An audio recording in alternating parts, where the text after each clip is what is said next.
Assalamualaikum warahmatullahi taala wabarakatuh.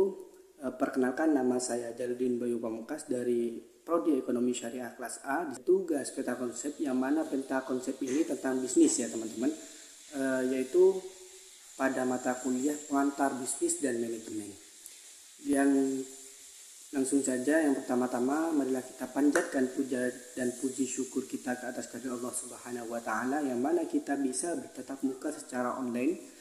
Juga salawat serta salam tak lupa kita curahkan kepada baginda besar Habibuna Nabi Muhammad SAW, dan yang saya taklimi Ketua Yayasan Pondok Pesantren Zainul Hasan Kenggong, yakni Kiai Haji Hasan Mutawakkil Allah, dan yang saya hormati pula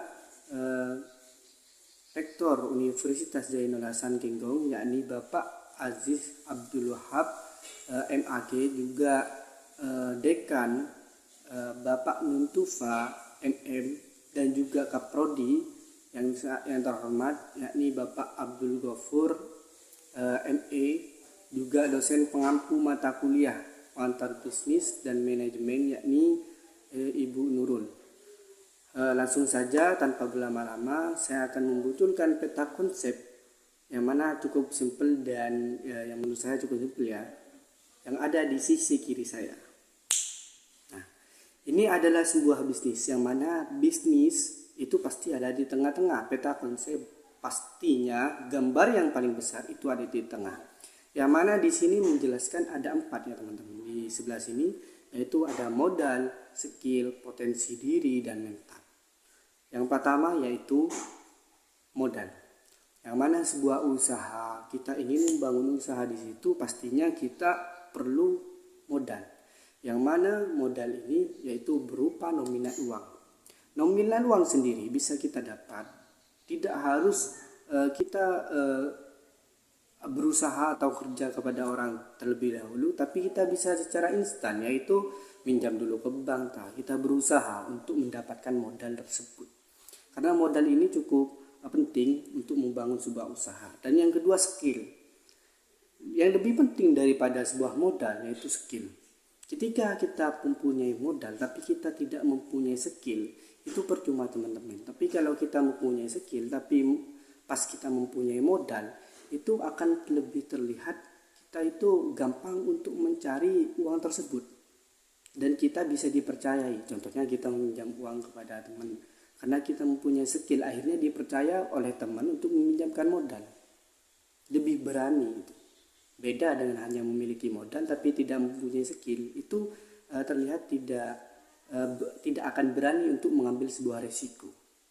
Karena ada 3 teman-teman, ada yang mempunyai skill tapi tidak mempunyai modal, ada yang punya modal tapi tidak mempunyai skill, dan ini yang terakhir yang paling penting, punya modal tapi punya skill itu jarang. Alhasil yang punya modal harus mencari orang yang mempunyai skill teman-teman. Baik, yang ketiga itu potensi diri. Sebelum kita mempunyai skill dan mempunyai modal, kita harus mengenal potensi kita ini sebelah di mana gitu. Apakah di bidang kuliner, di bidang souvenir, dan lain-lain sebagainya, usaha-usaha lainnya. Mengenal potensi diri itu sangat penting. Contohnya, potensi kita tuh di bidang desain. Tidak mungkin kita itu di kuliner gitu. Masa kita mencampur makanan dengan desain lah itu maksudnya. Masa kita mencampur itu kan tidak relevan, bukan ranahnya di situ itu. Jadi kita perlu mengenal potensi diri kita, apa kita cocok di bidang bisnis ataupun di bidang IT dan lain sebagainya. Dan yang keempat paling penting yaitu mental. Yang mana dari 3 yang saya sebutkan, mental ini paling penting juga. Kenapa saya sebutkan seperti itu? Karena kadang banyak dari kalangan pemuda itu malu untuk memulai usaha. Kenapa malu? Kepada teman mereka, malu kepada keluarga mereka, karena yang namanya usaha kan dari kecil, gak mungkin langsung gede. Semua itu dari nol, dari tangga yang paling bawah menuju tangga yang paling atas. Jadi kebanyakan pemuda-pemuda itu takut untuk memulai usaha, malu untuk memulai usaha, karena tadi tidak mempunyai cukup mental untuk berbisnis.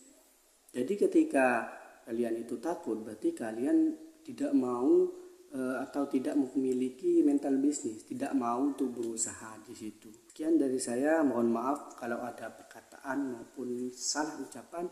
Wallahul muwaffiq ila aqwamit thoriq. Wassalamualaikum warahmatullahi taala wabarakatuh.